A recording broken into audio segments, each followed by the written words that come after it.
അസ്സലാമു വറഹ്മത്തുള്ളാഹി. പ്രിയപ്പെട്ട സഹോദരങ്ങളെ, അള്ളാഹുവിന്റെ അനുഗ്രഹത്താൽ നമ്മൾ ത്വായിഫിലേക്ക് പുറപ്പെടുകയാണ്. പ്രവാചകൻ സല്ലല്ലാഹു അലൈഹി വസല്ലമയുടെ കാൽപ്പാടുകൾ, പ്രവാചകന്റെ ഒരു വലിയ പ്രവർത്തനങ്ങൾ നടന്ന ഒരു സ്ഥലമാണ് ത്വായിഫ്. പ്രവാചകൻ മക്കയിൽ നിന്ന് 80 കിലോമീറ്റർ ദൂരത്തുള്ള ത്വായിഫിലേക്ക് കാൽനടയായിട്ടാണ് പ്രവാചകൻ പോയത് എന്നുള്ള ആലോചിക്കുക.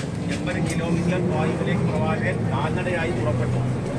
അതിന് ചരിത്രം ശരിക്കും പ്രവാചകന്റെ കൂടെ സ്വഹാബികളിൽ സയ്യിദ് ബിൻ ഹാരിസ റളിയല്ലാഹു അൻഹു ഉണ്ടായിരുന്നു. പ്രവാചകൻ പോകാനുള്ള കാരണം മക്കയിൽ നിന്ന് പീഡനങ്ങൾ സഹിക്കവയ്യാതായപ്പോൾ തന്റെ ബന്ധുക്കൾ താമസിക്കുന്ന ത്വായിഫിൽ പോയി അവിടെ എന്തെങ്കിലുമൊക്കെ ഒരു അഭയം ലഭിക്കുമോ എന്ന ഒരു പ്രതീക്ഷയോടുകൂടിയാണ് റസൂലുള്ളാഹി ത്വായിഫിലേക്ക് പുറപ്പെട്ടത്. പക്ഷേ പ്രതീക്ഷയ്ക്ക് വിരുദ്ധമായ അനുഭവങ്ങളായിരുന്നു പ്രവാചകന് ത്വായിഫിലുണ്ടായത്.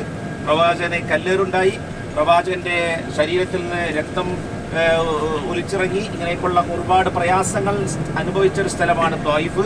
പിന്നീട് ആ ത്വായിഫിലേക്ക് പിൽക്കാലത്ത് വലിയ ഒരു മുന്നേറ്റമുണ്ടായി. അബ്ദുല്ലാഹ് അബ്ബാസ് റളിയല്ലാഹു അൻഹുവിന്റെ വലിയ പ്രബോധന പ്രവർത്തനം നടന്ന ഒരു സ്ഥലമാണ് ത്വായിഫ്. അവിടെ അദ്ദേഹത്തിന്റെ പേരുള്ള ഒരു പള്ളി, മസ്ജിദ് അബ്ബാസ് എന്ന ഒരു പള്ളി തന്നെയുണ്ട്. ഇൻഷാ അല്ലാഹ് ആ പള്ളിയിൽ പോയി നമുക്ക് നമസ്കരിക്കും.